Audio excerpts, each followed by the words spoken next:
মই মাত দিব পৰা নাই কাৰণেহে মাত দিয়া নাই। কি মাত দিব নোৱাৰে? কিয় মুখত কিবা সোমাল নেকি? সেইয়া নে বোবা হ'ল? উখৰা মই পায়খানা কৰি আছিলো, সেইবাবেহে মাত দিব পৰা নাই। হাই হাই হাই, মই ক'ত নমৰো ভগৱান। সেইজনী মই পায়খানা কৰি আছিলো, মাটি পানী লৈ এতিয়া আকৌ আহোঁতেহে মাতিব পাৰিছো। মাটি পানী লৈছো, সময় অকণ হ'বই। হাই হাই, কি হ'ব এই মানুহটোৰ লগত মোৰ? ৰাম ৰাম।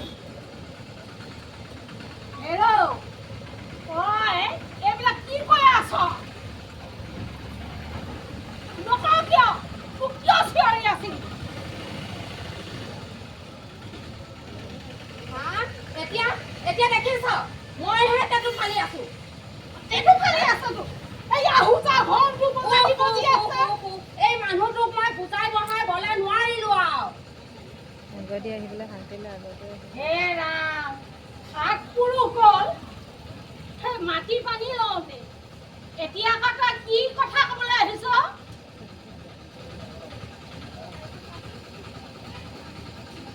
কি ক'ব নালাগে? কিয় মনে মনে থাকিম মই? কিয় মনে মনে থাকিম? এই হাগিবলৈ যাওঁতে যে মাত দিব নালাগে সেইটো হ'লে বুজি পা। এই হাগিবলৈ গৈ পেলাই যে চাবোন পানী ল'ব লাগে সেইটো হ'লে মনত নপৰে। ৰাম ৰাম, সেইজনী সাত পুৰুষ গ'ল মাটি পানী লওঁতে লওঁতে, এতিয়া আকৌ চাবোন পানী ল'ব লাগে, চেম্পু পানী ল'ব লাগে।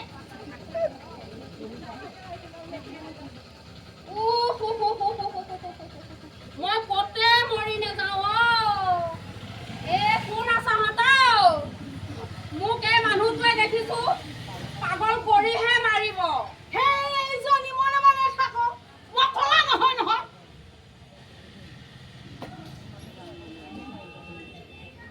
মোক এই মানুহটোৱে পাগল কৰিহে মাৰিব। কি হ'ল ৰহিমলা বাইদেউ? নম্ৰতা, আহা আহা। এই চোৱাচোন মানুহটো কাণ্ডখন, হয়। মই বুজাইবলে পৰা নাই। তুমি কিবা এটা কোৱাচোন। নিৰ্মল ককাইদেউ, আপুনি বাৰু ৰহিমলা বাইদেউৰ কথাবোৰ কিয় নুশুনে? আপোনাকতো ৰহিমলা বাইদেউৰ স্বাস্থ্যসন্মত কথাবোৰে কয়। আপোনাৰ যে এই ঘনে ঘনে বেমাৰ হৈ থাকে সেইবোৰৰ কাৰণে কয় আকৌ। আপুনি বাইদেউৰ কোৱা কথাখিনি মনোযোগ দিব, আপোনাৰ শৰীৰটো সুস্থ হৈ থাকিব, নহয় জানো?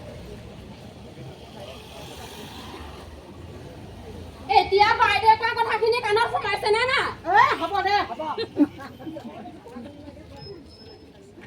পিছে ৰহিমলা বাইদেউ, কালিলৈ মিটিঙলৈ যাব? মিটিংখন কিহৰনো? মিটিংখন মানে শিশু আৰু স্বাস্থ্যৰ খাদ্য আৰু খাদ্যৰ ওপৰত সজাগতাৰ ওপৰত দিয়া হৈছে। আহিব কিন্তু, নোযোৱাকৈ নাথাকিব দেই। হ'ব দিয়ক। হেৰি, কালিলৈ মিটিঙলৈ ওলাব কিন্তু। হ'ব দে, হ'ব।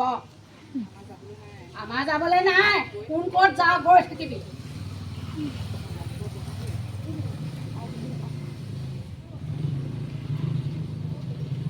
সকলোলৈকে নমস্কাৰ।